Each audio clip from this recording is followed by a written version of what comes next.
আজ ফেসবুকের এই যুগে, ফেসবুক প্রজন্ম আমরা, আমাদের মধ্যে দেখবেন যে চিলে কান নিয়ে গেছে এই কথা শুনে চিলের পিছনে দৌড়ানোওয়ালা মুসলমানের সংখ্যাই সবচাইতে।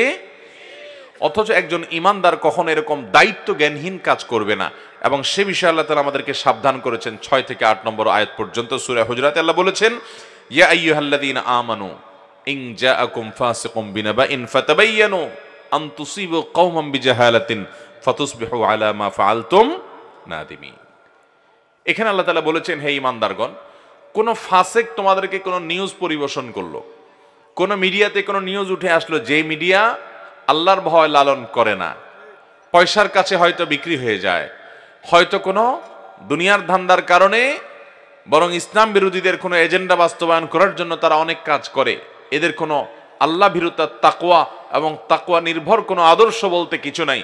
এই মানুষগুলো যদি কোনো সংবাদ দেয়, হুট করে সেটা বিশ্বাস করে বসে থাকবে না, কারণ এরা অনেক খারাপ মানুষকে ভালো বানায় দেয়, অনেক ভালো মানুষকে খারাপ বানায় দেয়, অনেক জিরোকে হিরো বানিয়ে দেয়, আবার অনেক হিরোকে জিরো বানিয়ে দেখে।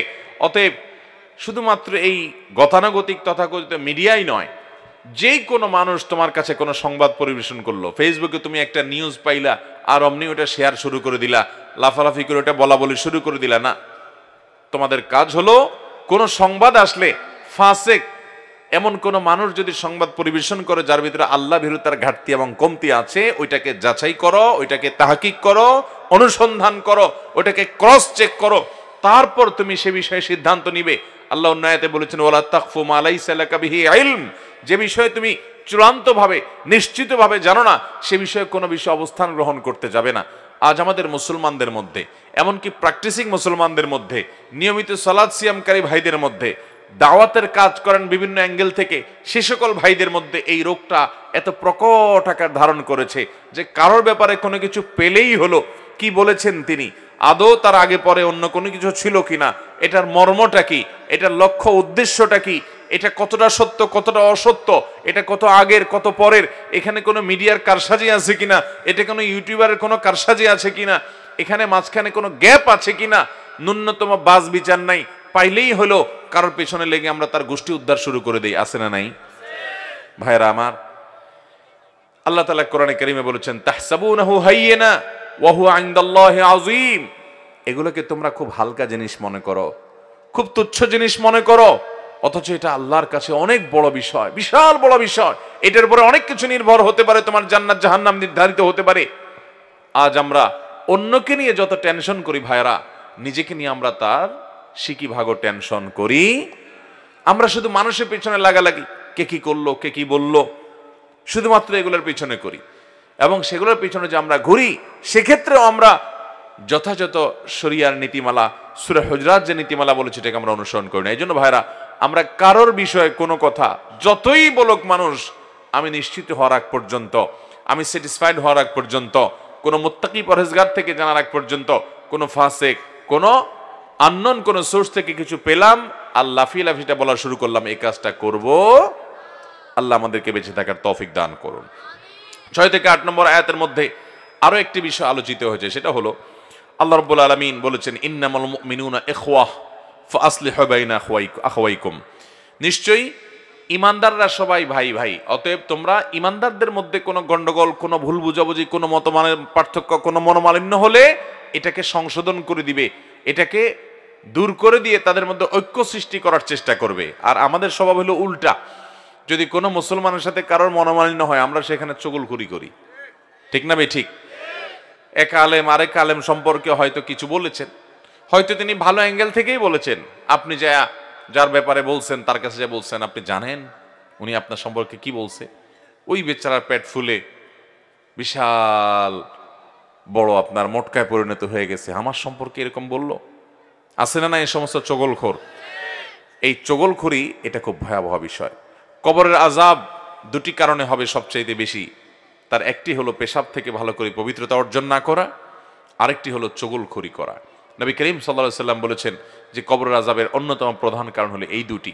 এই চগলখোর ব্যক্তি নাম্মাম, সে জান্নাতে প্রবেশ করবে না। নবী সাল্লাল্লাহু আলাইহি সাল্লাম বলেছেন, লা ইয়াদখুলুল জান্নাতা নাম্মাম, নাম্মাম জান্নাতে যাবে না।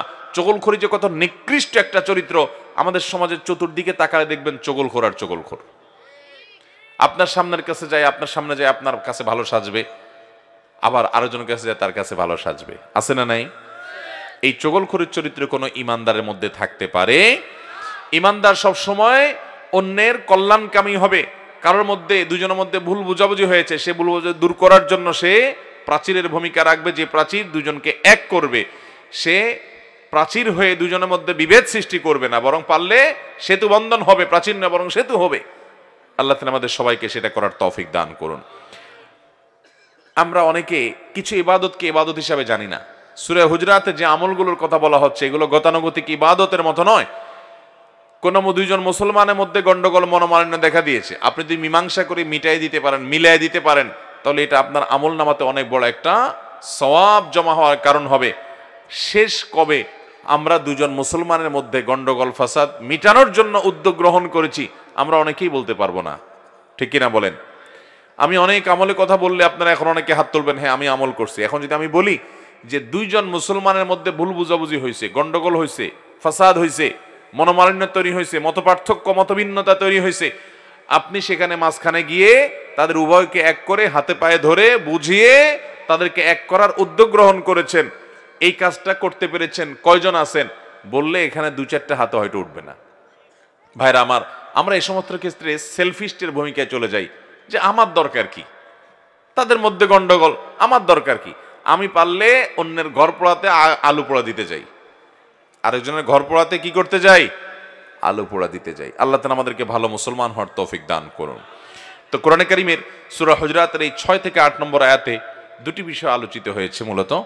তার একটি হলো কোনো প্রপাগান্ডা, কোনো গুজবে যেন মুসলমান কান না দেয়, তাহকিক করে, যাচাই বাছাই করে, ক্রস চেক করে তারপরে কোনো বিষয়ে সিদ্ধান্ত নিতে যাবে। হুটহাট করে কিছু বলে এরপরে বলবে সরি, ভুল হয়ে গেছে, তথ্যগত ভুল ছিল, আমি জানতাম না, হানতান। এগুলো মুসলমানের চরিত্র না। মুসলমান ভালো করে যাচাই বাছাই করে তারপরে কথা বলবে। হুটহাট করে না জেনে কোনো মন্তব্য করতে যাবে, বিশেষ করে ফেসবুকের এই যুগে অনেক বেশি সতর্ক আমাদেরকে থাকতে হবে। কিছু পাইলেই বিশ্বাস করে নিলাম, এটা করা যাবে না। ঠিক একইভাবে এখানে মুসলমানদের পারস্পরিক সম্পর্কগুলো যেন ভালো থাকে, একটা সমাজের মানুষের মধ্যে যেন সম্পর্ক ভালো থাকে, সেজন্য সংশোধনকামী, মীমাংসাকামী হতে বলা হয়েছে। আল্লাহ তাআলা আমাদেরকে সেটা তৌফিক দান করুন। ওয়াসসুলহু খায়র, মীমাংসা এটা উত্তম, সর্বোত্তম বিষয়। তৃতীয়ত যে বিষয় আলোচনা হয়েছে সূরা হুজরাতে, সেটি হলো একজন মানুষ পিওর মানুষ হওয়ার জন্য যত রকমের নোংরা চরিত্র আছে এগুলো থেকে নিজেকে পরিচ্ছন্ন করতে হবে, সে নির্দেশনা আল্লাহ তাআলা দিয়েছেন এই সূরাতে। সেটি 9 থেকে 13 নম্বর আয়াত পর্যন্ত। এই আয়াতগুলোতে আল্লাহ তাআলা বলেছেন আমাদেরকে কয়েকটি বিষয়। নাম্বার 1, আমরা যেন কেউ কাউকে নিয়ে বিদ্রুপ না করি, ব্যঙ্গ না করি, হাসাহাসি ঠাট্টা না করি। সোশ্যাল মিডিয়ার কল্যাণে আজকাল এই অপরাধটাও আমাদের মধ্যে ব্যাপক আকারে দেখা দিয়েছে। কারোর একটা কিছু পাইলেই হলো শুরু হয় ট্রলবাজি, আছে না নাই? ট্রলবাজি, তারা নিয়ে মজা নেওয়া, তারা নিয়ে হাসাহাসি করা। আল্লাহ রাব্বুল আলামিন কোরআনে কারীমে এই বিষয়ে বলতে গিয়েও বলেছেন, ইয়া আইয়ুহাল্লাযীনা আমানু লা ইয়াসখার কওমুম মিন কওমিন আসা আন ইয়াকুনু খায়রাম মিনহুম ওয়ালা নিসাউম মিন নিসাইন আসা আন ইয়াকুননা খায়রাম মিনহুন। ভাইরা আমার, আল্লাহ রাব্বুল আলামিন এখানে আমাদেরকে বলেছেন তোমরা কেউ কাউকে নিয়ে বিদ্রুপ ব্যঙ্গ করো না। ভাইরা, আরেকজন সম্পর্কে মন্তব্য করতে পয়সা লাগে না। হুটহাট করে একটা মন্তব্য করে দিলেন, হতে পারে সে আল্লাহর কাছে আপনার চাইতে বেশি প্রিয়, আপনি আল্লাহর কাছে অপ্রিয়, হতে পারে কি পারে না? আপনি যার বিরুদ্ধে ফতোয়া দিচ্ছেন হতে পারে তার কোনো আমলের কারণে সে আল্লাহর কাছে অনেক প্রিয়, আপনি পিছিয়ে আছেন। এই জন্য ইমানদার কখনো কাউকে নিয়ে ব্যঙ্গ বিদ্রুপ করবে না। নিজের চিন্তা করে শেষ, যে আমার কি হাল হবে আখিরাতে আমি জানি না, আমি কিভাবে আরেকজনের বিরুদ্ধে লাগি, তার পিছনে লাগি, তাকে নিয়ে ব্যঙ্গ বিদ্রুপ করি, এটা জায়েজ নাই, কবিরা গুনাহ। অথচ এই ব্যঙ্গ বিদ্রুপ, ঠাট্টা তামাশা, হাসি করা, আরেকজনকে নিয়ে হাহা করা, এরকম পাগলামো ছাগলামো আমাদের অনেক মুসলমান ভাইরা করে কি করে না? ভাইরা, আল্লাহ আমাদেরকে বেঁচে থাকার তৌফিক দান করুন।